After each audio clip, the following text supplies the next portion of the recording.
सभी मित्रों को मेरा नमस्कार।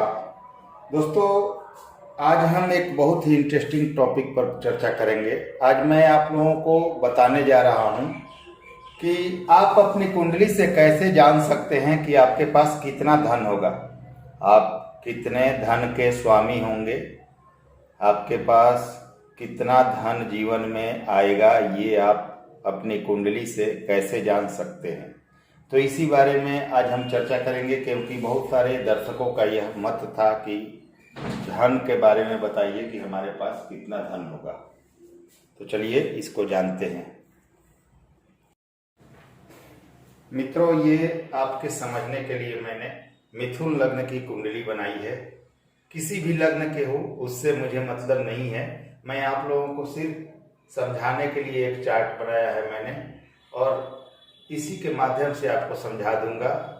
और यहाँ कौन सा लग्न है उससे हमें कोई लेना देना नहीं है, बस आपको समझ लेना है कि धन का योग कैसे बनता है और कितना धन होगा आपके पास, वह आप कैसे जान सकते हैं। दोस्तों, आपके कुंडली का 11वां भाव यानी कि आपके कुंडली का एकादश भाव, जिसे हम लाभ भाव भी कहते हैं, इनकम का भाव भी कहते हैं, एकादश भाव भी कहते हैं, तो ये भाव यह बताता है कि आप कितना इनकम जीवन में करेंगे, आपकी आय की स्थिति क्या होगी। तथा यह भाव जो कुंडली का द्वितीय भाव यानी दूसरा भाव है, यह बताता है कि आप जीवन में कितना धन अर्जित करेंगे, आपके पास कितना धन होगा। तो हम इस भाव का विस्तृत विश्लेषण करेंगे, एकादश भाव का, और साथ में अन्य सभी भावों से या अन्य सभी भाव के राशियों से जोड़कर हम धन के बारे में विचार करेंगे कि आपके पास कितना धन हो सकता है, कितने मात्रा में आपके पास धन की स्थिति रहेगी। दोस्तों, हर एक ग्रह, कोई भी ग्रह, सभी ग्रह की एक कॉमन 7वीं दृष्टि होती है। तो हर ग्रह अपने से सप्तम भाव को देखता है और सभी को पता होता है, आप सभी यह जानते हैं कि ग्रह जहाँ बैठते हैं वहाँ से ज़्यादा प्रभाव उस भाव का देते हैं जहाँ हम वह देखते हैं। तो आपके पंचम भाव में जितने भी ग्रह होंगे, ध्यान दीजिएगा, पंचम भाव में जितने भी 1 2 3 4 5 जितने भी ग्रह हों, उन सभी की दृष्टि इस आय भाव पर पड़ेगी। तो आपके पंचम भाव में बैठे सभी ग्रह आय भाव को यानी एकादश भाव को देखेंगे। पर कुछ ग्रहों की विशेष दृष्टियां होती हैं और यह अलग दृष्टियां भी हैं, मतलब कि कुछ ग्रहों की अलग दृष्टियां होती हैं, उसके बारे में हम यहाँ चर्चा करेंगे।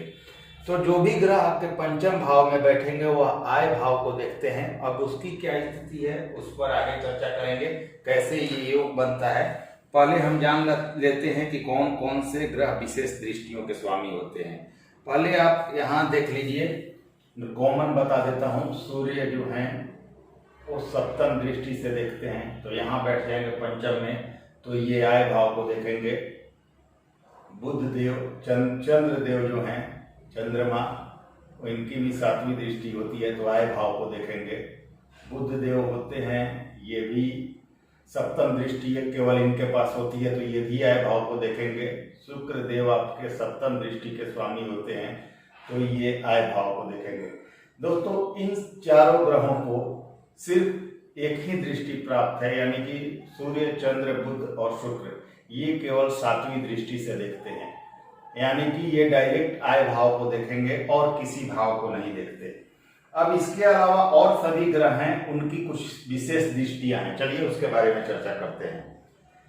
मित्रों, अगर मंगल देव चतुर्थ भाव में बैठेंगे, मंगल देव आपके चतुर्थ में होंगे, तो यह अपनी 8वीं दृष्टि से, क्योंकि मंगल को 4 7 8 यानी कि 4 7 और 8 3 दृष्टियां प्राप्त है, तो मंगल देव 8वीं दृष्टि से आय भाव को देखेंगे।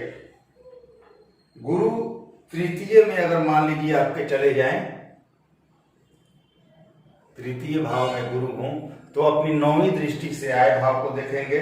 पंचम में अगर हों गुरु, तो 7वीं दृष्टि से यह आय भाव को देखेंगे। और आपके गुरु अगर सप्तम में हों तो अपने 5वीं दृष्टि से आय भाव को देखेंगे।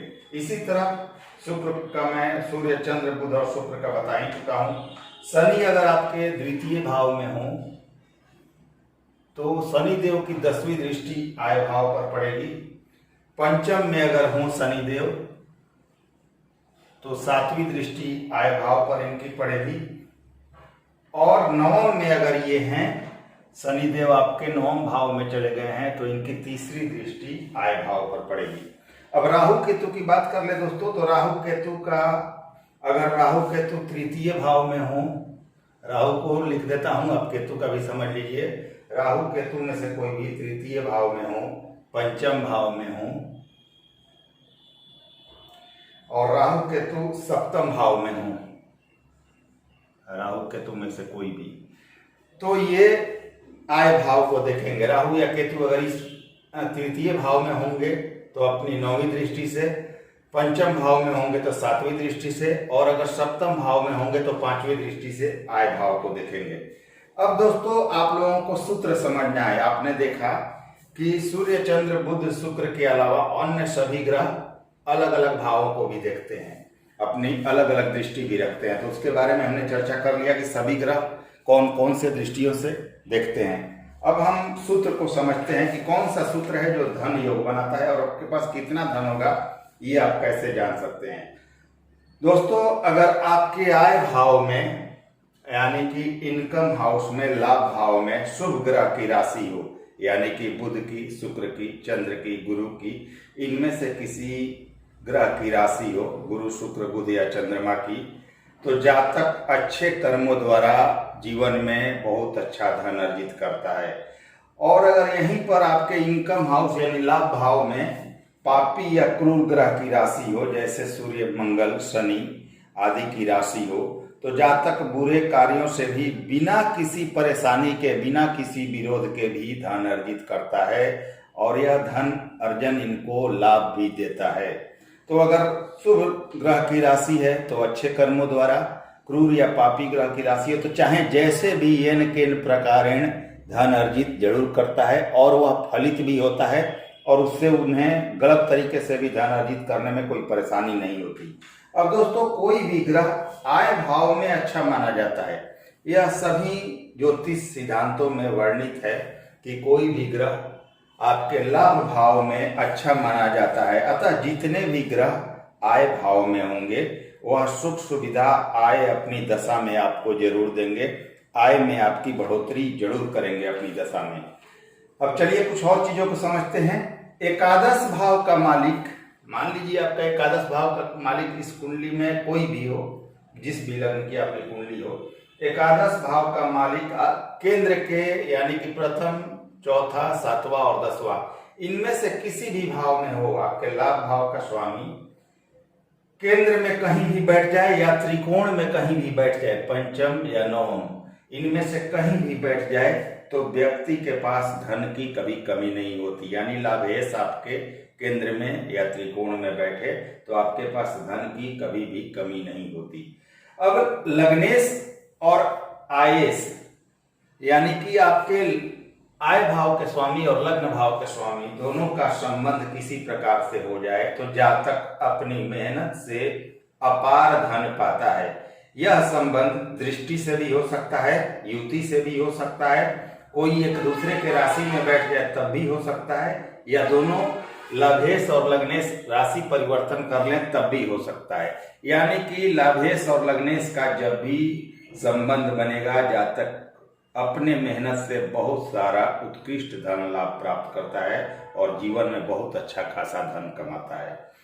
अब समझिए अगर धनेश और एकादश का संबंध हो, धनेश यानी कि धन भाव का मालिक, द्वितीय भाव का मालिक और आपके एकादश यानी लाभ भाव के स्वामी, दोनों का संबंध किसी प्रकार से हो जाए, धनेश और एकादश का संबंध हो तो जातक बहुत धनवान, महाधनवान होता है और उसके पास धन की कभी कमी नहीं होती। ऐसे लोगों को परिवार से भी धन प्राप्ति होती है तथा बहुत सारा धन जीवन में संग्रह करते हैं, धन अपार मात्रा में पाते हैं। अगर दोनों मित्र भी हों, लाभेश तथा धनेश, तो जातक धनवान होता है। अगर ये दोनों कहीं केंद्र में युति में हो या त्रिकोण में कहीं युति में हो, दोनों अगर केंद्र या त्रिकोण में कहीं भी युति में भी हों और लग्नेश या भाग्येश की दृष्टि इन पर पड़ जाए तो ऐसा जातक अपार धन का मालिक होता है। ध्यान दीजिएगा दोस्तों, अगर लाभ भाव का स्वामी और धन भाव का स्वामी केंद्र में या त्रिकोण में कहीं भी युति में बैठा हो और आपके लग्नेश का या भाग्य भाव के स्वामी का इन पर दृष्टि भी पड़ जाए तो अपार धन संपत्ति का संपदा का मालिक होता है ऐसा व्यक्ति। तो जब भी आपके आय भाव के स्वामी और धन भाव के स्वामी का संबंध बनेगा, धन की कभी कोई कमी नहीं होती और अपार संपत्ति का मालिक होता है ऐसे व्यक्ति। अगर तृतीय भाव का आय भाव से संबंध हो, यानी कि आयेश का तृतीय से किसी प्रकार का संबंध बन जाए कुंडली में, संबंध मैं आपको बता चुका हूं, राशि परिवर्तन या एक दूसरे मतलब कि तृतीय बैठ जाए, तृतीय का स्वामी आय भाव में या आय का भाव का स्वामी आपके तृतीय भाव में बैठ जाए या दोनों का राशि परिवर्तन हो जाए, दोनों युति में हो जाए, दोनों दृष्टि में हो जाए, एक दूसरे को देख लें, तो जातक अपने पराक्रम अपने मेहनत से जीवन काल में बहुत सारा धन अर्जित करता है और अपने बाहुबल से वह हर प्रकार का सुख पाता है। वही अगर चतुर्थ का आय भाव से संबंध हो, चतुर्थ भाव का एकादश भाव से संबंध बन जाए, दृष्टि युति एक दूसरे के राशि में या कोई भी एक दूसरे के राशि में बैठ जाए तो अनेकों प्रकार का वाहन तथा मकान का सुख जातक भोगता है और उसे धन की कभी कोई कमी नहीं होती। ऐसा जातक माता से भी बहुत ज्यादा धन लाभ पाता है। अगर पंचम भाव से आय भाव का यानी एकादश भाव का किसी प्रकार से संबंध बन जाए तो पुत्र के द्वारा धन की लाभ प्राप्ति होती है और अपने बुद्धिमता से जातक अपने जीवन में अपने बुद्धि से अपने वाणी से बहुत ज्यादा धन अर्जित करता है जीवन में। अगर छठे भाव का संबंध आपके आय भाव से किसी भी प्रकार का दृष्टि युति राशि परिवर्तन या कोई एक दूसरे के राशि में भी बैठ जाए तो जातक कर्ज देकर उसके इंटरेस्ट से बहुत ज्यादा धन कमाता है और बहुत अच्छा धन उसके पास होता है। वही लोन रिकवरी वगैरह का भी काम करता है, उससे भी धन अर्जित करता है और उन चीजों में गलत चीजें करके भी धन अर्जित कर लेता है और बहुत ज्यादा धन पाता है। अब वही सप्तम भाव का आय भाव से किसी तरह का संबंध बन जाए, एकादश भाव से संबंध बन जाए तो व्यापार में उत्कृष्ट धन लाभ प्राप्त करता है, ससुराल से धन प्राप्ति होती है, पार्टनर के द्वारा बहुत ज्यादा धन पाता है ऐसा व्यक्ति। अगर अष्टम भाव से संबंध बन जाए आय भाव का एकादश भाव का तो व्यक्ति तंत्र मंत्र गुप्त विद्या ज्योतिष से रिसर्च से इन सब चीजों से रिसर्च के क्षेत्र में वैज्ञानिक के क्षेत्र में इन सब चीज गुप्त विद्या के क्षेत्र से बहुत ज्यादा धन अर्जित करता है, अचानक धन लाभ पाता है, इसे बहुत ज्यादा धन प्राप्ति होती है इन चीजों से। अब नवम भाव का संबंध अगर बन जाए आय भाव यानी एकादश भाव से तो व्यक्ति विदेश से बहुत ज्यादा धन पाता है, विदेश से धन लाभ की प्राप्ति होती है, पिता से लाभ प्राप्त होता है, नौकरी से लाभ प्राप्त होता है, धर्म के कार्य से जुड़कर बहुत ज्यादा धन पाता है ऐसा व्यक्ति। अगर दसम भाव का आय भाव से संबंध हो जाए तो नौकरी से व्यापार से पॉलिटिक्स आदि से अतुलनीय धन पाता है और नेम फेम भी बहुत ज्यादा पाता है। एकादश स्वयं एकादश में हो तो यह बहुत बड़ा धन योग है दोस्तों। एकादश भाव में हो तो बहुत ज्यादा धन होता है और एकादश जब भी धनेश से संबंध बनाएगा यह महाधनवान योग बनता है, धन योग बनता है, ये भी आप जान लीजिए। अब दोस्तों एकादश का द्वादश से संबंध हो यानी कि एकादश भाव के स्वामी का 12वें भाव से के स्वामी से संबंध हो तो विदेश से विदेशी भूमि से धन लाभ, हॉस्पिटल के काम से डॉक्टरी वगैरह से लाभ होता है, कोर्ट कचहरी के काम से या आपके कोर्ट वगैरह में कोई वर्क है उससे धन लाभ व्यक्ति ऐसा प्राप्त करता है। परंतु आय के साथ ऐसे व्यक्तियों को व्यय भी करना पड़ेगा, तो जितना आय करेगा उसके अनुपात में खर्च भी ऐसे व्यक्ति करते हैं जब भी द्वादश से संबंध बनेगा। अब मित्रों एक और चीज जानिए, अगर एकादश में आपके एकादश भाव में कौन कौन सी राशि है, अगर सूर्य की राशि हो तो व्यक्ति राज्य सरकार में सरकारी सेवा पर होकर बहुत ज्यादा धन अर्जित करेगा। चंद्रमा की राशि हो अगर यहाँ पर मान लीजिए सिंह राशि हो तो राज्य सरकार से, कर्क राशि हो तो अच्छे लोगों से संबंध बनाकर नौकरी से और नौकरी के क्षेत्र में जाकर बहुत ज्यादा धन अर्जित करता है। मंगल की 1 नंबर या या 8 नंबर वृश्चिक राशि में से वृश्चिक हो तो भाई से, सेना से, पुलिस से, मतलब पुलिस में जॉब करके, सेना में जॉब करके, या कोई ऐसा काम जिसमें पराक्रम शामिल हो, ऐसे चीजों में शामिल होकर बहुत ज्यादा धन अर्जित करता है। अगर बुध की 3 नंबर या 6 नंबर राशि एकादश भाव में हो तो ज्योतिष से, लेखन के कार्य में और वाणी वगैरह से, इन सब चीजों से, अपने वाणी के कारण ऐसा जातक बहुत ज्यादा धन अर्जित करता है। अगर गुरु की 9 नंबर या 12 नंबर राशि एकादश भाव में हो तो शिक्षा के क्षेत्र से, वाणी के कारण, ज्ञान के कारण, शास्त्र से बहुत ज्यादा धन पाता है ऐसा व्यक्ति। अगर शुक्र की राशि हो 2 नंबर या 7 नंबर आए भाव में तो स्त्री पक्ष से ऐसे लोगों को बहुत ज्यादा धन लाभ होता है और लग्जरी लाइफ जीते हैं। शनि की राशि हो, अगर शनि की मकर या कुंभ 10 या 11 नंबर राशि आए भाव में हो तो व्यक्ति ठगी से, गलत कर्म से, राजनीति से, चाहे कोई कॉन्ट्रैक्ट वगैरह लेकर बहुत ज्यादा धन अर्जित करता है अपने जीवन काल में। अब दोस्तों एक और सूत्र समझिए। अब अगर आपके कुंडली में द्वितीय भाव में शुभ ग्रह हो तो जातक के पास बहुत अच्छा पैसा होता है। द्वितीय उच्च राशि में केंद्र में कहीं बैठा हो, द्वितीय भाव का स्वामी अपने उच्च राशि में केंद्र में बैठा हो तो अपार धन की प्राप्ति होती है।